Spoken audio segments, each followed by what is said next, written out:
Ya. Jadi Bapak Ibu sekalian, saya punya kumpulan tulisan berjudul Demokrasi dan Oligarki, dan izinkan saya untuk menyampaikan beberapa poin terkait dengan oligarki. Bapak Ibu sekalian, percayalah pada hari ini dan entah sampai kapan kita berhadapan pada tembok oligarki yang demikian kokoh hari ini. Dan setidaknya ada 7 sebab mengapa oligarki demikian menguasai tanah air kita. Yang pertama, oligarki itu hanya akan tumbuh di satu negara yang tingkat ketimpangannya tinggi. Menurut Jeffrey Winters, ahli oligarki Indonesia, di Athena membutuhkan perbedaan 1/10.000 untuk bisa melahirkan oligarki. Amerika saat ini ada oligarki karena ada ketimpangan 1/20.000 kali lipat.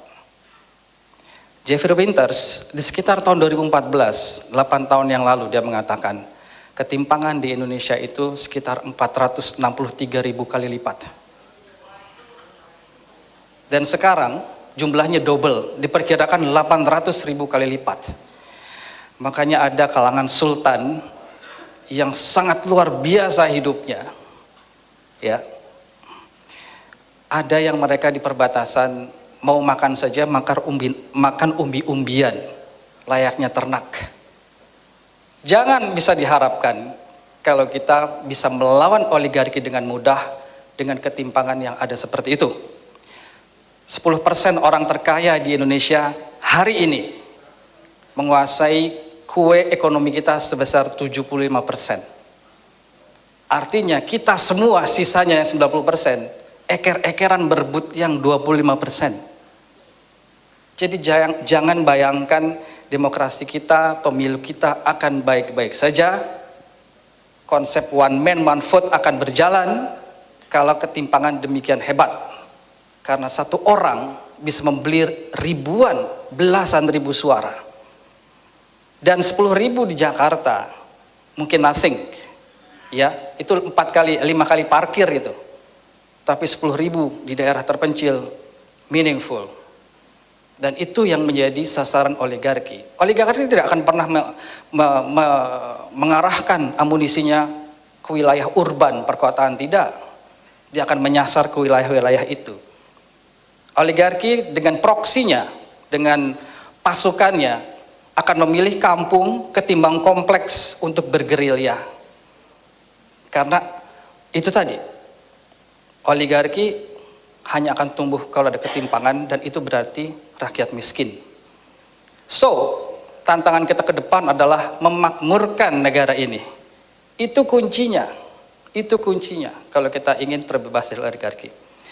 Yang kedua, sejauh biaya politik kita sangat tinggi, yang bisa mengcover biaya politik itu siapa?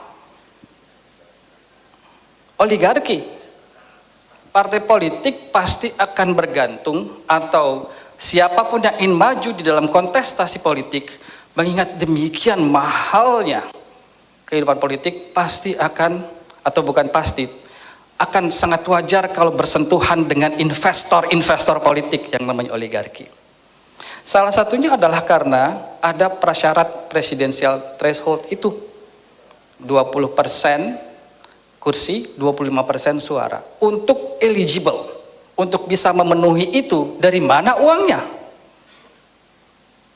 Dia butuh investor. Kajian KPK sudah membuktikan demikian mahalnya kontestasi politik Indonesia. Sebetulnya tidak mungkin satu orang itu bisa memenuhi kebutuhan berpolitik kecuali memang digerakkan oleh satu idealisme dan ideologi yang kuat. Ya, tapi kenyataannya yang ketiga, bahwa partai-partai politik kita pada umumnya masih suka bersentuhan dengan oligarki. Jeffrey Winters, lagi saya kutip, mengatakan bahwa ketika Pak Harto turun di bulan Mei, dia adalah sultannya sultan oligark. Makanya Jeffrey Winters mengatakan model oligark di era Orde Baru adalah model oligark sultanistik. Ketika beliau runtuh, oligark bingung, saya mau menyantal kemana? Tapi oligark cerdas, dia adaptif, dia agile.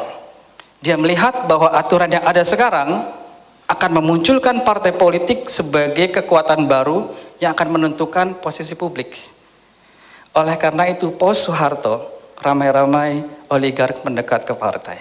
Karena dia tahu, partailah yang secara konstitusional akan mendudukan wakil-wakilnya sebagai wakil rakyat di DPR, di DPRD, di eksekutif level nasional maupun lokal untuk kemudian membuat kebijakan. Dan insting oligarki adalah dia ingin setiap kebijakan yang dibuat itu akan menguntungkan dirinya, minimal tidak mengganggu arus atau perjalanan atau kekuatan ekonominya. Makanya dia mendekat ke partai. Jadi Mei oligark bubar, Agustus banyak partai, ada yang masuk ke situ. Bahkan saat ini ada oligark yang membuat partai politik juga. Disebut oleh Colin Crouch, teoritis politik dari Inggris, sebagai post-democracy party. Ya, intinya adalah partai yang dibentuk oleh oligark. Oligark dulu mungkin posisinya bendahara atau penyandang dana. Dia main proksi, dia taruh orang di DPR. Saat ini mungkin permainannya sudah berbeda. Dia bikin partai, dia terjun langsung di dalam DPR to make sure, untuk memastikan bahwa all the policy making process safe. Oke? Nah, yang berikutnya adalah aturan yang tidak mengharamkan orang untuk bisa menguasai hajat hidup orang banyak dan pada saat bersamaan menjadi political actor. Apa yang terjadi di beberapa daerah yang sumber daya alamnya berlimpah, itu terjadi di mana orang yang menguasai sumber daya alam yang berlimpah itu at the same time dia adalah aktor politik. Sehingga tidak mengherankan kontestasi yang terjadi di daerah-daerah itu adalah kontestasi para oligark. Siapapun yang menang adalah oligark. Karena tidak ada aturan yang melarang itu. Berbeda dengan Ukraina yang punya satu rancangan undang-undang atau sedang diperjuangkan atau mungkin sudah jadi ya. Yang mengharamkan orang-orang yang punya kekuatan ekonomi, kekuatan media, pada saat bersamaan dia menjadi political aktor yang aktif. Karena Zelensky tahu ya, pimpinan Ukraina sekarang, bahwa kalau itu dibiarkan, ujung-ujungnya pasti oligarki. Di Indonesia belum ada aturan itu. Nah kemudian hukum menjadi titik lemah. Sekali lagi saya mengutip ahli oligarki Indonesia, Jeffrey Winters. Oligarki itu hanya bisa sehat walafiat, tumbuh berkembang, kalau aturan itu bisa dimainkan. Itu syaratnya. Dan Indonesia merupakan salah satu lahan subur bagi permainan-permainan hukum. Makanya tidak heran kalau oligark bisa survive. Nah kemudian peredupan kalangan kritis, peredupan kalangan civil society. Musuh alamiah oligarki adalah civil society. Tadi sebetulnya sudah sempat disinggung, saya lupa oleh Bung Rocky Gerung atau Bung Hersu ya. Kenapa?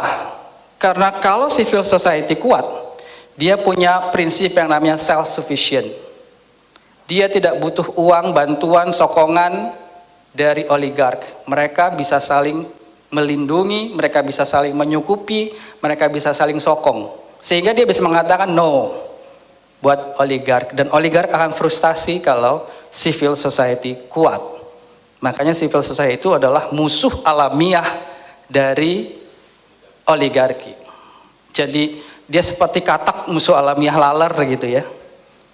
Sayangnya civil society kita kalau tidak terpecah belah, ada yang terserap ke dalam kekuasaan. Dan yang terpenting, nah ini yang terpenting bagi saya, dan ini akan relevan bagi presiden kita. Di balik itu semua, dimungkinkan terjadinya akselerasi melawan oligarki kalau kita punya leader yang kuat. Leader yang tidak terkait dengan kaki tangan oligarki. Seperti Volodymyr Zelensky juga.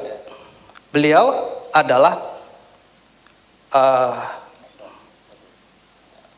komedian, ya dia suka standing comedy, yang dia main piano itu, main piano dengan sesuatu yang membuat Putin ketawa. Dia ketika maju terbebas dari oligarki, atau minim sekali peran oligarki. Nah, coba nanti Anda perhatikan siapa kandidat yang betul-betul terbebas dari oligarki. Kalau dia masih terikat dengan oligarki, dia pasti punya kebijakan yang tidak berani melawan oligarki, tidak berani melawan pengusaha besar, tidak berani dengan kekuasaan pusat yang punya mentalitas oligarki. Tapi saya kira Anies punya catatan menarik untuk bisa melawan reklamasi. Itu membuktikan bahwa oligarki nothing buat dia. Dan dengan demikian sebetulnya di tengah kepengapan tadi, di tengah situasi yang sangat tidak menguntungkan bagi kita untuk bisa melawan oligarki, bagi saya karena faktor leadership tadi penting, ada kandidat presiden kita yang punya track record melawan oligarki. Why not the best? Kata SP kan? Why not the best? Gitu loh. Nah, terkait dengan itu, closing statement saya. Hegel mengatakan, Hegel ini gurunya Marx nih. Tapi Hegel tidak Marxis. Marx mengatakan saya Hegelian kiri. Menurut Hegel, sejarahlah yang menciptakan manusia. Sejarahlah yang menciptakan pemimpin. Arus perjalanan sejarah sudah jelas menuju kesempurnaan. Ada proses dialektik antara tesis, antitesis, antitesis. Atau antitesis itu kemudian disebut sebagai sintesis. Tapi Hegel sebetulnya mengatakan tesis, antitesis. Itu sudah jelas bahwa di ujung sejarah manusia menurut Hegel, sejarah manusia itu akan terhenti kalau kebebasan bagi seluruh manusia sudah terjadi. Kebebasan sudah muncul. Tidak ada lagi orang yang tertindas. Pertama. Yang kedua, kalau setiap orang sudah cukup rasional, disitulah sejarah akan berhenti. Dan sebetulnya sejarah itu sedang mengarah ke sana. Kebebasan manusia itu awalnya tadi dicerminkan oleh kekuatan kaisar satu-satunya. Dulu sejarah manusia di awal begitu. Kekuasaan hanya milik satu orang. Raja diraja, kaisar. Mau kaisar di Cina, mau kaisar di Mesir, mau di Eropa hanya satu. Tapi dalam perkembangannya kebebasan bergerak menuju kebebasan untuk lebih banyak orang.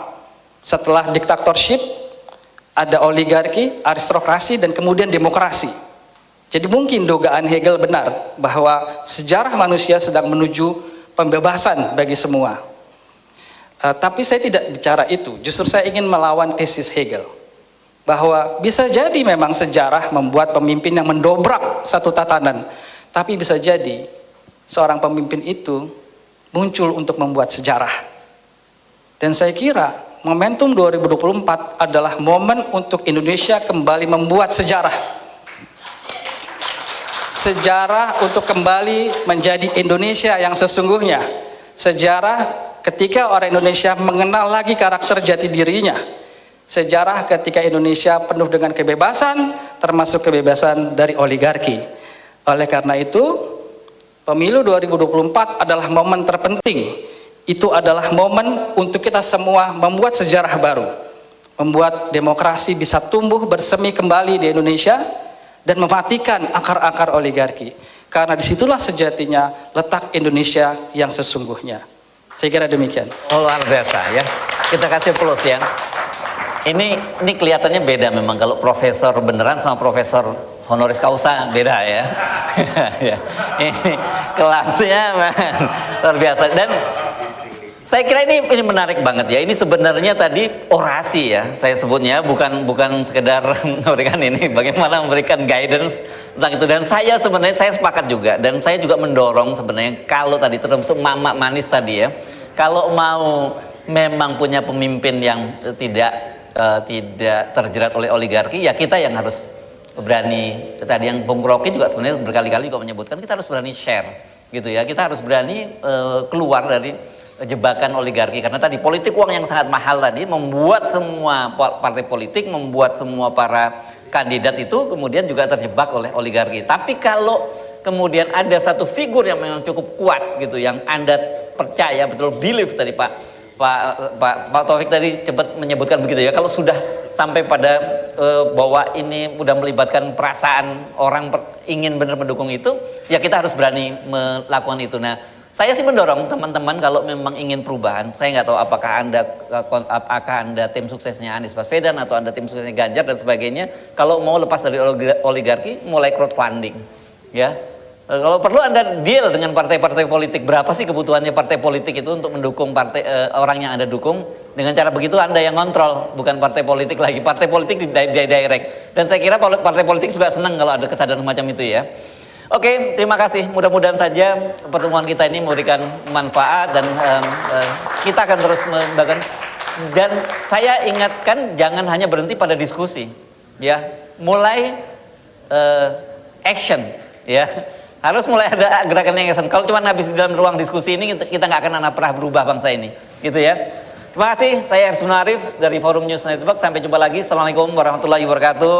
Saya kembalikan ke Mbak Agi.